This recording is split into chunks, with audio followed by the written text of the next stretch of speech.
in the middle of the sword fighting competition. It says a lot for Stoic that he hasn't let his own encounter with the witch depress him too much.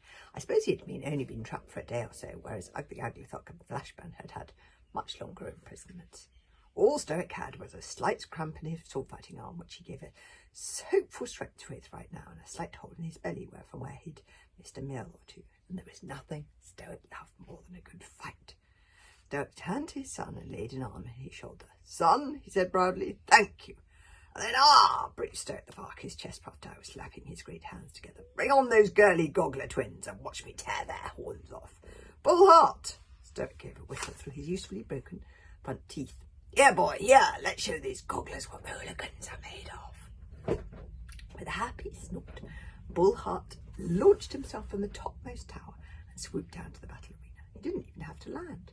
Stoic just ran alongside him for a couple of paces. He swooped 6 feet above the ground, timed his moment, leapt to the saddle, and "Yah!" cried Stoic the Vast as the dragon soared upwards. Stoic the Vast was back in the saddle again.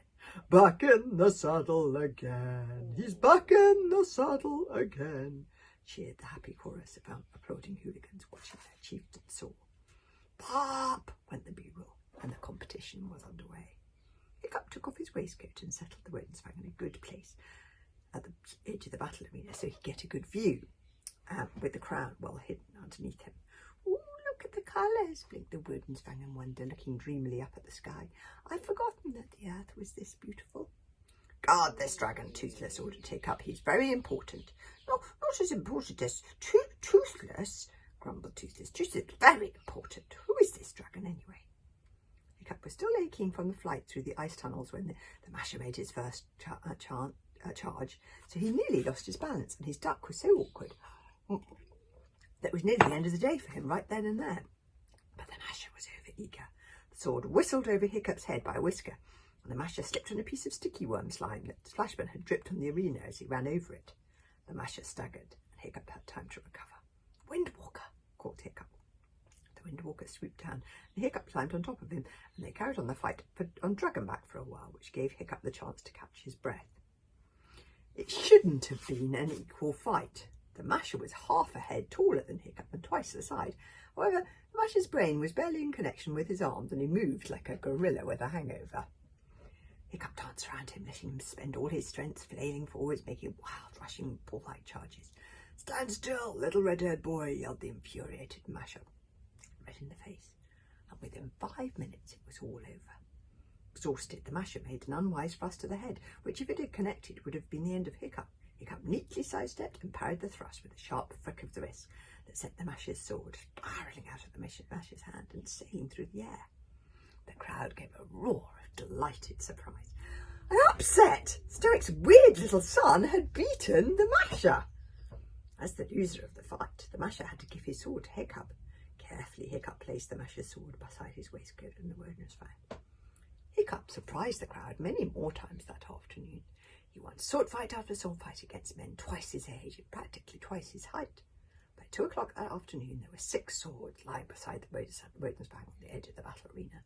6 swords, all won by Hiccup. Sword fighting was the only thing that Hiccup had ever been any good at, and this really was Hiccup's day. Would have been a good one. Have you ever had a moment where everything comes together? It happened for Hiccup that afternoon.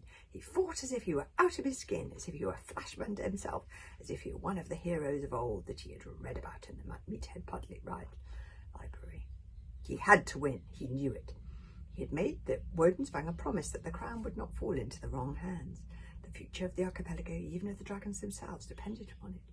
Even if the Dragon Furious did not reappear, and Hiccup had a horrible feeling that he would, if anyone else won, they were never going to free the dragons. And freeing the dragon was the only thing that was going to stop this dragon rebellion in its tracks. So Hiccup fought as he had never fought before. He was concentrating so hard that he did not even notice everyone around him falling out of the competition. Fishlegs, of course, was disqualified in the first round, heavily hampered by Horrorcow and Mr. Pointy's blade falling out at vital moments, so he was still a green belt. And Snotbout did quite well. Lasted until the 5th round, where he was beaten by a gigantic Vizitag, who cheated actually. But that meant Snotbout had to be satisfied with just a red belt, and he was very disappointed with that. Yes, he would be. Kamikaze made it to the quarterfinals, but finally her limp got the best of her, and she was beaten by an out-of-control Mad Guts the Murderess. However, she was still pretty happy with her bronze belt, for it meant that she was the youngest person ever to make Flashmaster. But Hiccup noticed none of this. His world had shrunk to the wooden boards of the fighting arena. His opponent saw down the flick and thrust of his opponent's sword.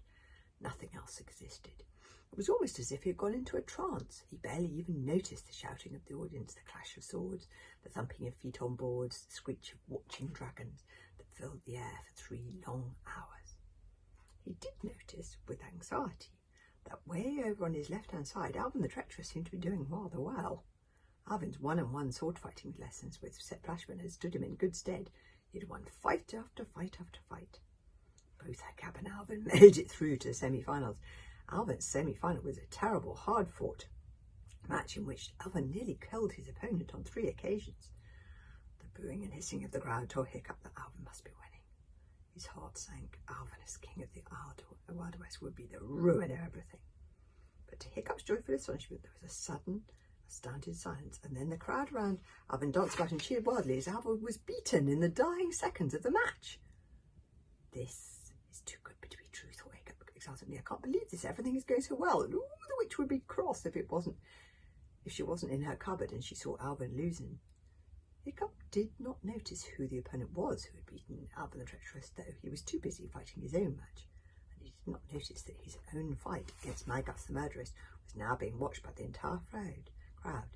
He did not notice the hum of chatter. I always thought the boy was special. Oh, ever since he fought the fire dragon long ago, the Vikings chattered excitedly to each other. His concentration barely wavered when he disarmed the Great Murderess with one of Flashman's favourite moves, a flash thrust with twist thingery. And the crowd erupted into applause so wild that the towers around the arena seemed to shake with the noise. And the eldest elder declared solemnly, "The match is won by Hiccup Prendergast the Third." Hiccup shrieked, "He's in the final!" "Woo!" squealed the Woden's-Frank. "That's our guy, isn't it?" "That's Toothless's guy," said Toothless grumpily. "Not our guy, Toothless's master. How many times does Toothless have to tell you? Hiccup not need another hunting dragon. He's already got one, me!" For Hiccup it was like a dream, but beyond the most hopeful kind of dream that Hiccup could have dared to have. "The boys won! The boys won!" shouted the Vikings. The eldest elder fastened the Flashmaster gold belt around his waist, and up he was hoisted. Onto great shoulders, crowd was clearing around him and reaching out to pat him on the back as he was carried to the final match, the final last round. Hiccup was in a daze of delight, almost drunk with excitement, but he came to earth with an abrupt jolt as the cheering crowd set him down in front of his last opponent, his father. Oh my goodness, he's got a fight. Chapter 16 is called Things Got to Go Wrong Already. See, that didn't last long, only 1 chapter. Oh, he's got to fight his own father. What's going to happen? We'll see.